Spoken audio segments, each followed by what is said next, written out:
సిద్దిపేట జిల్లాలో ఘోర విషాదం చోటు చేసుకుంది. నిన్న చూడొచ్చు కొండపోచమ్మ డ్యామ్ రివర్లో ఎవరైతే కొంతమంది 5 మంది ఈతకు వెళ్ళిన ఘటనలో వాళ్ళు అక్కడికక్కడే ప్రాణాలు కోల్పోవడం జరిగింది. ఆ ఈత ఏదైతే లోతు ఉండటంతో వాళ్ళు అక్కడికక్కడే మునిగిపోవడం జరిగింది. ఇంకా మరో ఇద్దరు ఎవరైతే ఉన్నారో వారు 100కి డయల్ చేయగా వెంటనే పోలీసులు అక్కడికి వచ్చి దాదాపుగా 20 మంది ఈతగాళ్ళని పెట్టుకొని దాదాపు 7 గంటలకి పైగా మృతదేహాలను వెలికి తీయడం జరిగింది. చూడొచ్చు ఇప్పుడు ప్రస్తుతానికైతే మనం ఎవరైతే ఆ ధనుష్ లోహిత్ అని ఎవరైతే ఉన్నారో అందరూ కూడా ఎవరైతే 7 మంది ఉన్నారో వాళ్ళందరూ కూడా 20 ఏళ్ల లోపు ఉన్న వాళ్ళే అంటూ కూడా వాళ్ళ తల్లిదండ్రులు చెప్పడం జరుగుతుంది. అదే విధంగా చూసుకుంటే పండగ పూట విషాద ఛాయలు అల్లుకున్నట్టుగా అయితే మనకి చాలా క్లియర్గా తెలుస్తుంది. దానికి గల కారణం కూడా మొన్న పొద్దున 9 గంటల సమయంలో ఎవరైతే ఇప్పుడు ఈ 7 మంది ఉన్నారో అంటే మృతులతో పోలిస్తే ధనుష్, లోహిత్, దినేశ్వర్, సాహిత్, జహిత్ వీళ్ళు ఎవరైతే ఉన్నారో వీళ్ళ 7గురు కూడా ఇక్కడ నుంచి కొండపోచమ్మ వెళ్తున్నామంటూ కూడా ఇంట్లో చెప్పి ఇక్కడ నుంచి వెళ్ళిన పరిస్థితి. వెళ్ళిన తర్వాత దాదాపు 12 గంటల సమయానికి వాళ్ళు కొండపోచమ్మకి అయితే చేరుకోవడం జరిగింది. అక్కడ ఏదైతే రిజర్వాయర్ ఉందో అందులో కొంతసేపు సెల్ఫీలు దిగుదాం, అక్కడ ఆహ్లాదకరంగా ఉంది కాబట్టి అక్కడ కొంచెం మనం ఎంజాయ్ చేద్దాం అంటూ కూడా అందులో ఉన్న ఇప్పుడు ఎవరైతే ఈ 5 మంది మృతి చెందారో వాళ్ళు అక్కడికి చేరుకోవడం జరిగింది. ఏదైతే ఆ రిజర్వాయర్లోకి దిగి ఫోటోలు దిగుతున్న క్రమంలో ఒక్కసారిగా అందులో కొట్టుకుపోయిన పరిస్థితి అని చెప్పొచ్చు. పండగ పర్వదినాన ఇలాంటి విషాద ఛాయలు అల్లుకున్నట్టుగా కూడా చాలా క్లియర్గా తెలుస్తుందని చెప్పొచ్చు. అందులో సాహిత్, జతిన్ ఎవరైతే ఉన్నారో వీళ్ళు క్షేమంగా బయటపడటంతో అంటే వీళ్ళు ఒడ్డుపైనే ఉండి వాళ్ళ సెల్ఫీలు తీస్తున్న నేపథ్యంలో ఈ విధంగా జరగడం అనేది చాలా విషాదం అనే చెప్పుకోవాలి. అయితే దీనికి సంబంధించి కూడా నిన్న ఎప్పుడైతే కుటుంబీలకి ఈ ఘటన తెలిసిందో వాళ్ళు ఊటావుటిగా ఇక్కడ నుంచి అయితే వెళ్ళిపోయిన పరిస్థితి అని చెప్పచ్చు. అదే విధంగా చూసుకుంటే పోలీసులు కూడా అక్కడ దాదాపుగా 20 మంది గజ ఈతగాళ్ళను పెట్టుకొని అక్కడ గాలింపు చర్యలు కూడా చేపట్టడం జరిగింది. దాదాపుగా 7 గంటలు శ్రమించి 5 మృతదేహాలను అయితే వెలికి తీసినట్టుగా అయితే తెలుస్తుంది. అయితే దీనికి సంబంధించి నీటిలో మునిగిపోయారనే చెప్పొచ్చు. సెల్ఫీ తీసుకునే క్రమంలో అదుపు తప్పి డ్యామ్లో పడి ప్రాణాలు కోల్పోయారు అనేది కూడా తెలుస్తుంది. ప్రస్తుతానికైతే మనం ఇక్కడ ఎవరైతే ఒకే ఇంటికి చెందిన ఇద్దరు యువకులు ఎవరైతే చనిపోయారో అక్కడైతే మనం ప్రస్తుతానికి అక్కడ ఉన్నామని చెప్పొచ్చు. ఇక్కడ చూడొచ్చు మొత్తం కూడా విషాద ఛాయలు అయితే అనుకున్నట్టుగా మనకి చాలా క్లియర్గా తెలుస్తున్న పరిస్థితి. దినేశ్వర్ అలాగే లోహిత్ అనే వ్యక్తులు అంటే ఇంట్లో వాళ్ళందరూ కూడా లక్కీ అని ముద్దుగా పిలుచుకుంటూ ఉంటారు. ఇద్దరు ఒకే కుటుంబానికి చెందిన ఇద్దరు కూడా మృతి చెందడం అనేది అది కూడా 20 ఏళ్ల లోపే వీళ్ళ వయసు ఉండడం అనేది కూడా చాలా బాధాకరమైన విషయం అని చెప్పొచ్చు. ఇంట్లో మొత్తం కూడా విషాద ఛాయలు అయితే అల్లుకున్నట్టుగా చాలా క్లియర్గా తెలుస్తుంది. ఒకసారి వాళ్ళ దగ్గరికి వెళ్ళి ఒకసారి వాళ్ళ బాధ పెట్టాలన్నట్టు కాదు కానీ అసలు ఏం జరిగింది, వెళ్ళే ముందు మరి ఏం చెప్పారు వాళ్ళ కొడుకులు అంటే వాళ్ళ కుమారులు ఏం చెప్పారు ఏంటనేది కూడా ఒకసారి వాళ్ళ దగ్గరికి వెళ్ళి ఒకసారి కనుక్కునే ప్రయత్నం చేద్దాం. అసలు ఏం జరిగిందో తెలుసుకోవాలి కాబట్టి ఒకసారి అక్కడికి వెళ్ళైతే తెలుసుకునే ప్రయత్నం చేద్దాం. ఈ ఘటనకు సంబంధించి అసలు ఏం జరిగింది, వాళ్ళు ఇక్కడ నుంచి ఏ సమయానికి బయలుదేరారు, అక్కడ ఎలాంటి విషాద ఛాయలు అలుకున్నాయనే దాని గురించి ఇప్పుడు మనతో మాట్లాడడానికి కొంతమంది కుటుంబీకులు మనతో ఉన్నారు. ఒకసారి వారితో మాట్లాడి మరిన్ని వివరాలు తెలుసుకుందాం. అమ్మ మీరు ఏమవుతారమ్మా? నేను అత్తయ్యని అవుతానండి. అసలు ఏం జరిగింది అనేది కొంచెం క్లారిటీగా. మార్నింగ్ వాళ్ళు 8:30కి టెంపుల్ కానీ వెళ్ళారు. మార్నింగ్ అయితే వెళ్ళినారు. 10:30కి అట్లా వాళ్ళ మమ్మీ వాళ్ళకి వీడియో కాల్ చేసారు. అదే చేసి మంచిగా సేఫ్లో అయినామన్నారు. ఇంకా వాటర్లో దిగినారు. అక్కడ ఏం స్పెండ్ చేసారో స్లిప్ అయ్యి అందులో ఒకరు చైన్ టైప్లో అందరు అటాచ్ అయ్యి దిగిపోయారు. 5గురు కూడా డ్యామ్లో 7 మందిలో 2 బయటకు వచ్చినారు. 2 వీడియో తీసుకురు. వాళ్ళు మేము చేసినారు కానీ ఇక అన్ఎక్స్పెక్టెడ్గా వాటర్లలో ఎట్లా అయిందేమో స్లిప్ అయ్యి ఒకరు 5 మెంబర్స్ అలానే వెళ్ళిపోయినారు. దీనాక 12:30కి అట్లా ఫ్యామిలీ మెంబర్స్కి 11:30కి అట్లా కాల్ వచ్చింది మా వదిన వాళ్ళకి. దాని తర్వాత మాకు 12:30కి అట్లా వచ్చింది.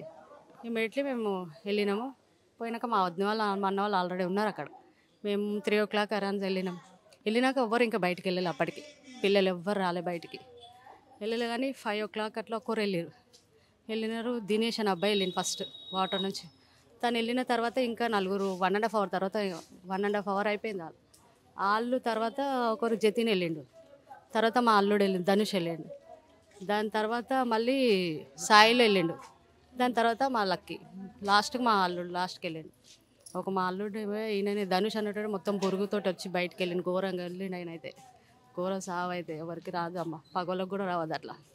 అంటే అమ్మ మీరు వెళ్ళేసరికి అక్కడ ఎలాంటి వాతావరణం ఉంది? అంటే దినేష్ తల్లి చెప్పడం జరుగుతుంది. మేము వెళ్ళాక కూడా అసలు ఎవరు రాలేదు అక్కడికి, ఈతగాళ్ళు కానీ ఎవరు రాలేదు అని చెప్పి రాలేదండి, ఎవరు రాలేదు అప్పటికి.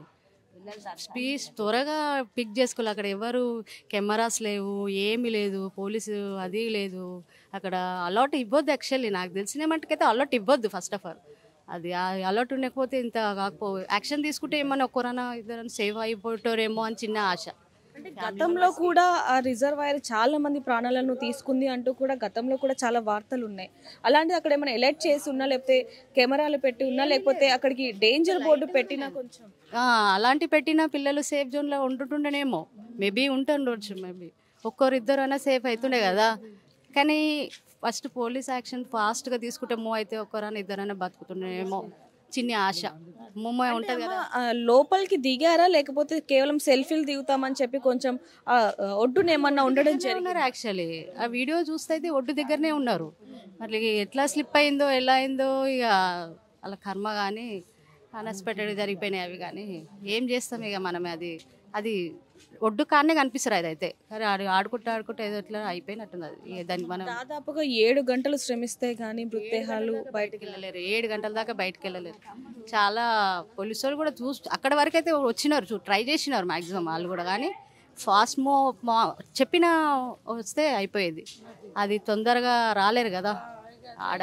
అంటే పోలీసులు అక్కడికి త్వరగానే చేరుకున్నారు అంటూ కూడా కొన్ని వార్తలు వస్తూ ఉన్నాయి. ఎవరైతే ఇప్పుడు అక్కడ గట్టు మీద ఎవరైతే 2 ప్రాణాలతో ఉన్నారో వాళ్ళు ఫోన్ చేయగా వెంటనే అక్కడికి ఫోన్ చేస్తే పిల్లలు ఫస్ట్ వాళ్ళ మమ్మీకి కాల్ చేసారు. ధనుష్ ఇట్లా ఇలా వాడారంటే ఎవరు తీసుకుంటారంటే 100 మళ్ళీ కాల్ చేస్తే పికప్ చేసుకున్నారంట. నేను అది ఆ టైంలో నేను లేను. నాకు మా వదిన చెప్తున్నా మాకు అది తర్వాత సెకండరీ. ఇప్పుడు ఎవరైతే 2 ప్రాణాలతో ఉన్నారో వాళ్ళతో ఏమైనా మాట్లాడే ప్రయత్నం చేశారా? లేదండి, వాళ్ళని నేను చూడని కూడా చూడలే. కనీసం వాళ్ళతో మాట్లాడడానికి ట్రై చేస్తున్నాం. అసలు ఏమైంది వాళ్ళతో కదా తెలుసా, ఫ్రెండ్ సర్కిల్ ఏమైందో మనకు తెలియదు కదా. వాళ్ళని పిక్ చేస్తే మేము అసలు చూడలే, మాట్లాడలే వాళ్ళతో. వాళ్ళు కూడా ఎక్కడుంటారో కూడా నాకు ఐడియా లేదు అసలు. వాళ్ళంతా ఒక ఫ్రెండ్స్ అన్నారు కానీ ఇక్కడిక్కడే ఫ్రెండ్స్ అని తెలుసు. మరి ఎక్కడున్నారో తెలీదు. అంటే మొత్తానికి ఏమంటారమ్మా? ఎందుకంటే కొండ ఏదైతే ఇప్పుడు సాగర్ ఉందో అక్కడ చాలా మంది ప్రాణాలు కోల్పోయారు. మళ్ళీ ఇలాంటివి జరగకుండా ఉండాలంటే ఎలాంటి పోలీస్ యాక్ట్ ఉండాలి కదా అమ్మా. మెయిన్ బందోబస్తు ఉండాలి. కెమెరాస్ లేవు ఫస్ట్ ఆఫ్ ఆల్. ఏదున్నా మెయిన్ చూడాలి. ఏదైనా కట్టియాలి. అసలు పోనీయద్దు ఫస్ట్ ఆఫ్ ఆల్. అది ఎట్లా ఉంది, కొండ దిగి పోవాలి. యాక్చువల్లీ మొత్తం ఘోరంగా ఉంది అది. నేను నిన్న చూసే షాక్లో ఉన్నాం మేము. దిగి మొత్తం పెద్ద కొండల రాళ్ళకి దిగి, ఆ రాళ్ళు రప్పలు ఉన్నాయి ఆడ దిగి మొత్తం దిగి పోవాలి మొత్తం. అది దిగి అక్కడ ఎందుకు అలర్ట్ చేయాలి ఫస్ట్ ఆఫ్ ఆల్ అలర్ట్ చేయకపోతే ఇంత ప్రాబ్లం కాకపోతే అదేమన్నా నార్మల్ చెరువు కూడా కాదు, డ్యామ్. అది డ్యామ్కి అలర్ట్ ఇవ్వద్దు యాక్చువల్లీ. అలర్ట్ చేయకపోతే అసలు ఇంత ప్రాబ్లమే కాకపోవు కదండి. ఇద్దరు ఒక్కొక్క కడుపుకు 2 పోయారు ఒక్కరేసారి. ఎంత బాధ ఉంటుంది కడుపు తీపి. ఇంకోరున్నా బాగుంటుంది కదా. ఒక్కరైనా సేఫ్ అయితే మంచిగా అనిపిస్తుంది కదా. 2 కడుపు కాలి పోతే ఎంత బాధ అనిపిస్తుంది. అది అనుభవించేటోళ్ళకే తెలుస్తుంది అమ్మ. తల్లి ఏ విధంగా ఆవేదన వ్యక్తం చేస్తున్నారు అనేది కూడా చూస్తున్నాం. ఒక్కసారి ఆవిడ దగ్గరికి వెళ్ళి ఏం చెప్పాడు వెళ్లే ముందు, ఇంట్లో అందరూ చెప్పే వెళ్ళారు అంటూ కూడా కుటుంబ సభ్యులు చెప్పడం జరిగింది. ఒకసారి వారితో మాట్లాడి ఏం చెప్పారు ఏంటనే విషయాలు కూడా ఒకసారి తెలుసుకునే ప్రయత్నం చేద్దాం. కానీ ఆవిడ మాట్లాడలేని పరిస్థితి అని చెప్పొచ్చు. చూడొచ్చు ఒకసారి ఇక ఆవిడ ఏం మాట్లాడుతున్నారు అనేది కూడా చూస్తూ విందాం ఒకసారి.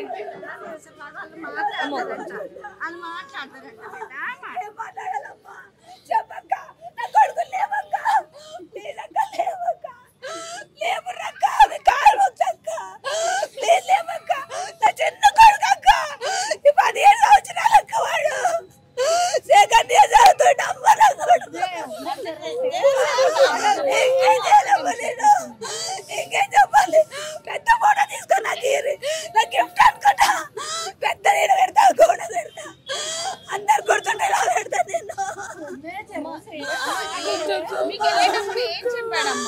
నాకేం చెప్పలేదమ్మా. నా కొడుకు వంటల్లో పోతున్నా అన్నాడు.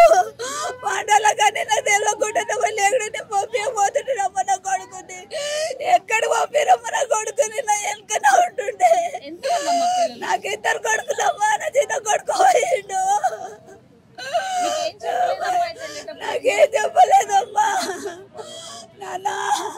చూడొచ్చు ఆవిడ ఎంత ఆవేదన వ్యక్తం చేస్తానని కూడా చూడొచ్చు. ఒకవైపు నుంచి చూసుకుంటే నాకు అసలు తెలీదు, వెళ్తున్నట్టుగా అసలు నాకు తెలియదు అంటూ కూడా ఆవిడ చెప్తున్న పరిస్థితి. ఏదైనప్పటికీ తీవ్ర విషాదంలో మునిగిపోయారు అనేది కూడా తెలుస్తుంది. ఆవిడకి 2 పిల్లలు, చిన్న కొడుకు ఈ విధంగా అసలు మృత్యువాత పడటంతో ఆవిడ ఎంతగా ఆవేదన వ్యక్తం అవుతున్నారు అనేది కూడా చూస్తూ ఉన్నాం. 2 పిల్లల్ని ఎంతగానో కడుపులో పెట్టుకొని పెంచుకున్నాను, ఇప్పుడు ఈ విధంగా అయిపోయిందంటూ కూడా ఆవిడ ఎంతగానో ఆవేదన వ్యక్తం చేస్తున్న పరిస్థితి అని చెప్పొచ్చు. కుటుంబ సభ్యులు అందరూ కూడా ఇలా అనుకోని పరిస్థితులలో చనిపోవడం అనేది చాలా తీవ్ర విషాదం అంటూ కూడా చెప్తున్న పరిస్థితి అని చెప్పొచ్చు. నమస్తే, బాధ పెట్టాలని కాదు, మీకు ఏం చెప్పి వెళ్ళారమ్మా ఇక్కడ నుంచి? గుడికి పోతున్నామనే పోయిండ్రమ్మా. ఆ డ్యామ్కి చూసి ఎట్లా పోయిండ్రో ఏమమ్మా. ఒక్క డేంజర్ బోర్డు లేదా, ఇంత జాలి గట్టి లేదు, అంత కుల్లగా ఎవరికి ఇడ్సబెట్టిపోయిండ్రో. ఆ పిల్లల జాలి లేదు, ఏమి లేదు, ఎంతమంది పోయిండ్రో అని అంటాడా. ఎవరు పోయినా బయటపడలేదు, నా పిల్లలు పోయి బయటపడ్డారు. ఆడ చాలా మంది పానాలు పోయినాయి అంట, ఎవరు బయటికి తేలేదు. నా పిల్లలు వచ్చి ఇంత చెప్తున్నారు. అయ్యా ఆడేం చేపిస్తారా, అయ్యా జాలేపిస్తారా నైనా, బోళ్ళు పెట్టిపిస్తావా ధనుజు. వెళ్ళేటప్పుడు మీకు ఏం చెప్పారమ్మా? గుడికి పోతున్నామని చెప్పి పోయినారమ్మా. అంటే ముందు నుంచే ప్లాన్ చేసుకున్నారా లేకపోతే సడన్ అనుకొని పొద్దున పోయినారు, నైట్ అనుకొని పొద్దున పోయినారు. 2 గంటలనే మాయమైపోయారు నా పిల్లలు. మీకు ఎప్పుడు తెలిసిందమ్మా? అంటే ఇక్కడ 9 గంటలకి స్టార్ట్ అయ్యారు, అక్కడ 12 గంటలకి 8:30కి అట్లా వెళ్ళిపోయినారు ఇడికెంచి. మాకు 11కి అట్లా నాకు ఫోన్ వచ్చింది. ఫస్ట్ ఒక్కసారి వేసి మాట్లాడిరు, ఓటీపీ చెప్పు మమ్మీ మంచిగానే వచ్చినామని చెప్పారు. మళ్ళా గంట సేపు అయినాక కనిపిస్తలేరని పిల్లలు వరుతుర్రా ఓలా. ఆడెవ్వరూ లేరమ్మా, ఈ పిల్లలే ఉన్నారు. మీకు ఫోన్ చేసి చెప్పింది ఎవరమ్మా? వీళ్ళతోనున్న పిల్లలు చెప్పారమ్మా. అమ్మ 7 మంది కూడా చిన్ననాటి స్నేహితులు, ఎక్కడికి వెళ్ళినా కాలేజ్ పిల్లలు, ఏడిపోయినా ఎంబటుండే క్లోజ్ పిల్లలు అమ్మ. అందరు తెలుసు, అందరు ఇడికొచ్చే పోతారు, ఏడిపోయినా కాలేజీకి కూడా ఏడికైనా పోతారు వచ్చి. 11:30కి ఫోన్ వచ్చిన తర్వాత మరి ఇక్కడ నుంచి వెళ్ళిపోయిన వరకు కూడా ఆడేం లేదు. మేము పోయినాకనే అందరు వచ్చిండ్రు, ఎవరు దోలాడటోళ్ళు లేకుండే నా పిల్లల నాడ. మేము పోయినాకనే అందరు వచ్చిండ్రు. పోలీసు వాళ్ళు వచ్చి నిలబడి తమాషా చూస్తుండ్రు. దాదాపుగా 20 మంది ఈతగాళ్ళను పెట్టి కూడా మృతదేహాన్ని తీసామంటారు. ఏం లేవు అవన్నీ, అంతమంది ఏం లేరు. పోలీసు వాళ్ళే ఉండే మేము పోయే వరకు.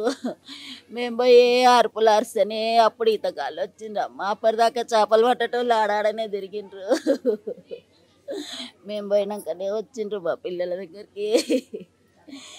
అమ్మా అంటే గతంలో కూడా ఇలాంటివి జరిగాయి, అలాగే మీ ఇంట్లో కూడా ఇప్పుడు విషాదం అయితే నెలకొనింది. మరి ఇలాంటివి జరగకుండా ఉండాలనుకుంటే ఆడేమన్నా బందోబస్తు ఏమని చెప్పుర్రమ్మా అంతే.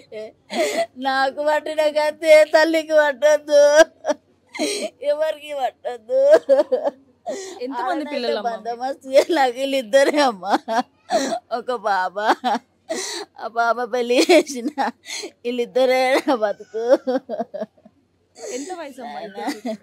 ఈయనకి 20 ఏళ్ళు నిండినాయమ్మా, ఆయనకు 17 ఏళ్ళు నిండినాయి. చూడొచ్చు ఇంట్లో ఎలాంటి పరిస్థితి నెలకొనింది అనేది. ఆ కొండపోచమ్మ రిజర్వాయర్లో ఇంతకు ముందు కూడా ఎన్నో ఘటనలు చోటు చేసుకున్నప్పటికీ కూడా మరి అధికారుల నిర్లక్ష్యం వల్ల, అంటే అక్కడ డేంజర్ బోర్డు కానీ లేకపోతే ఎవరిని కూడా ప్రవేశించకుండా కనుక చూసుకొని ఉంటే ఈరోజు వాళ్ళ ఇంట్లో ఇలాంటి విషాదం చోటు చేసుకునేది కాదు అంటూ కూడా తల్లి ఎంతగానో మొరపెట్టుకుంటున్న పరిస్థితి అని చెప్పొచ్చు. మరోవైపు చూసుకుంటే ఈ 7 మంది స్నేహితులు కూడా కాలేజ్ నుంచి కూడా ఎంతో స్నేహంగా ఉండేవాళ్ళు. ఇప్పుడు ఇక్కడికి వచ్చే వీళ్ళందరూ కూడా ఎక్కడికైనా వెళ్తూ ఉండేవాళ్ళు. అలాగే నిన్న పొద్దున కూడా, అంటే మొన్న రాత్రి వీళ్ళ ఇంట్లో చెప్పడం జరిగింది, మేము ఇలా కొండపోచమ్మ రిజర్వాయర్కి వెళ్తున్నామంటూ కూడా వాళ్ళు చెప్పడం జరిగింది. నిన్న 8 గంటల సమయంలో ఇక్కడ నుంచి బయలుదేరారు. దాదాపుగా 11 గంటలకి ఫోన్ వచ్చినట్టుగా కూడా వాళ్ళ తల్లి అయితే చెప్పడం జరుగుతుంది. అమ్మ మీకు ఏమైనా చెప్పారమ్మా? ఫోన్ వెళ్ళేటప్పుడు ఏమైనా చెప్పారా? మీకు ఎప్పుడు తెలిసింది? మీ అన్నయ్య తమ్ముళ్ళు ఇద్దరు. మీ తమ్ముళ్ళు ఇద్దరు. మీకు ఎప్పుడు తెలిసింది? నిన్ననే. అంటే మీతో ఏ విధంగా ఉండేవాళ్ళు? అంటే మీరు ఒక్కరే కాబట్టి చాలా జాగ్రత్తగా చూసుకునే వాళ్ళు మిమ్మల్ని, అలాంటిది ఇప్పుడు ఇలా జరిగింది. సో చూడొచ్చు అసలు ఆవిడ మాట్లాడలేని పరిస్థితి అని చెప్పొచ్చు. ఎందుకంటే చిన్నప్పటి నుంచి కూడా ఎంతో అల్లారు ముద్దుగా వీళ్ళ ముగ్గురు కూడా కలిసి పెరిగారు. అలాంటిది ఒక్కసారిగా వాళ్ళ తమ్ముళ్ళు ఈ లోకాన్ని విడిచి వెళ్ళిపోవటంతో ఆవిడ ఎంతగానో రోధిస్తున్న పరిస్థితి అని చెప్పొచ్చు. అలాగే ఈ 7గురిలో ఎవరైతే ఇద్దరు క్షేమంగా బయటపడ్డారో వాళ్ళు కాకుండా ఇంకా మిగతా కుటుంబీకులు మాత్రం మొత్తం కూడా తీవ్ర విషాదంలోకి మునిగిపోయారని చెప్పొచ్చు. ఒకసారి వాళ్ళ దగ్గర కూడా అక్కడ పరిస్థితి ఏ విధంగా ఉంది ఏంటనేది కూడా ఒకసారి తెలుసుకునే ప్రయత్నం చేద్దాం. ప్రపంచంలో ఏ మూల ఏ క్షణం ఏం జరుగుతుందో వేగంగా తెలుసుకోవడానికి తొలి వెలుగు వాట్సాప్ ఛానల్ని ఫాలో చేయండి.